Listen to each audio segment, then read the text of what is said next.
chers élèves, notre nouvelle leçon porte sur le conditionnel. Après cette vidéo, vous serez capable de conjuguer au conditionnel, identifier la valeur exprimée par le conditionnel. Dans une première partie, nous allons voir la conjugaison au conditionnel. Ensuite, dans une deuxième partie, nous découvrirons les valeurs du conditionnel. 1. Conjugaison du conditionnel. Le conditionnel est un mode composé de deux temps. Nous avons d'abord un temps simple, qui est le conditionnel présent. Ensuite, nous avons un temps composé, qui est le conditionnel passé. A. Le conditionnel présent. Le conditionnel présent se forme à partir du verbe à l'infinitif et de la terminaison de l'imparfait.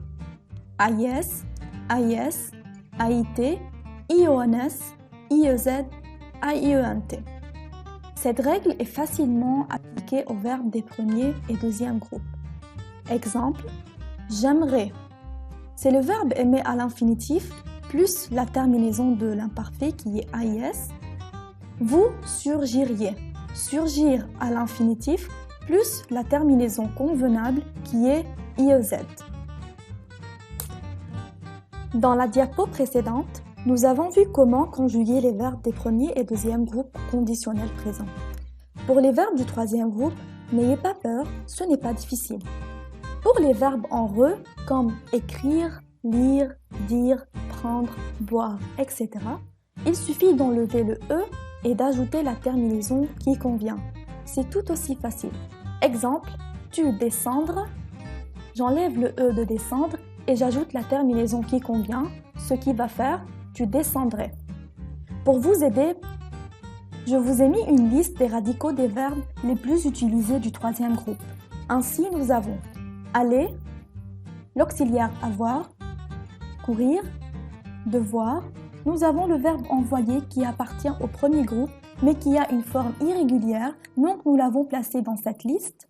Ensuite, nous avons l'auxiliaire être, faire, falloir, mourir, pleuvoir, pouvoir, recevoir, savoir, tenir, valoir, venir, voir et enfin nous avons vouloir.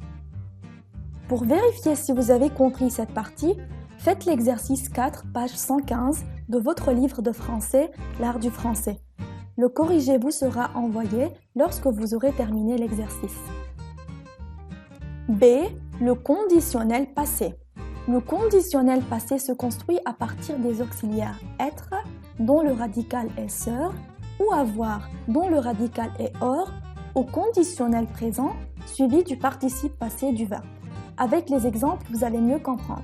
D'abord, nous avons nous réussir. Nous savons que réussir se conjugue avec l'auxiliaire avoir, ce qui va donner nous aurions réussi. Tu ne pas faire. De même, faire se conjugue avec l'auxiliaire avoir, ce qui va donner tu n'aurais pas fait. Elle entrer. Entrer se conjugue avec être, ce qui va donner elle serait entrée. Et ensuite, on a il se frapper. Ici, nous avons un verbe pronominal, ce qui va donner il se serait frappé. Et je rappelle, tous les verbes pronominaux se conjuguent avec l'auxiliaire être. En résumé, pour conjuguer au conditionnel passé, il suffit de prendre l'auxiliaire être ou l'auxiliaire avoir conjugué au conditionnel présent, puis d'ajouter le participe passé. Maintenant, nous allons passer au deuxième exercice d'application pour vérifier vos acquis. Conjuguer les verbes des phrases suivantes au conditionnel passé. Si j'en avais eu le pouvoir, je ne pas laisser les policiers emmener cet innocent. Vous pensiez vraiment que nous pouvoir lui demander ce service? Les soldats mourir et il avoir beaucoup de prisonniers. On croyait que la tempête s'affaiblir. 2. Emploi du conditionnel. Le conditionnel a plusieurs valeurs. La première valeur exprimée par le conditionnel est le futur dans le passé. Exemple, elle savait qu'elle serait punie. 2. C'est la condition exprimée par si.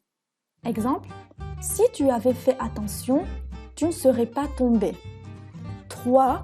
Le conditionnel sert aussi à exprimer un souhait ou un rêve. Exemple, je deviendrai pilote ou j'aimerais devenir pilote. La quatrième valeur que le conditionnel peut exprimer est la demande polie, c'est-à-dire, au lieu de dire je veux de l'eau, on dira je voudrais de l'eau ou bien pourriez-vous me donner de l'eau? La cinquième valeur sert à atténuer un ordre ou un reproche, c'est-à-dire donner un ordre ou faire un reproche d'une manière plus douce. Exemple, tu devrais prendre ma permission. La sixième valeur, un fait incertain. Elle est fréquemment utilisée par la presse pour exprimer quelque chose dont on n'est pas sûr. Exemple, les inondations auraient empêché les voitures de passer. La septième valeur du conditionnel est la probabilité ou la supposition, c'est-à-dire quelque chose dont on n'est pas sûr. Exemple, cette lettre pourrait venir de ton père. On suppose que cette lettre reçue pourrait être écrite par le père de la personne. Maintenant, vous allez faire ce dernier exercice pour vérifier si vous avez bien compris les valeurs du conditionnel. Relevez les conditionnels dans les phrases suivantes, puis indiquez leurs valeurs. Voudrais-tu aller au cinéma avec moi? Cette tempête aurait causé beaucoup de dégâts. Son fils aurait dû être plus gentil avec lui. Si tu m'avais dit la vérité, tout cela ne serait pas arrivé. Il pleuvrait peut-être. Elle décida de se marier quand son oncle serait guéri. Je prendrai un fondant au chocolat. Pour vous aider, aucune valeur n'est répétée 2 fois. Allez hop, au travail! Merci pour votre attention mes chers élèves et à bientôt dans une nouvelle vidéo. Bon courage!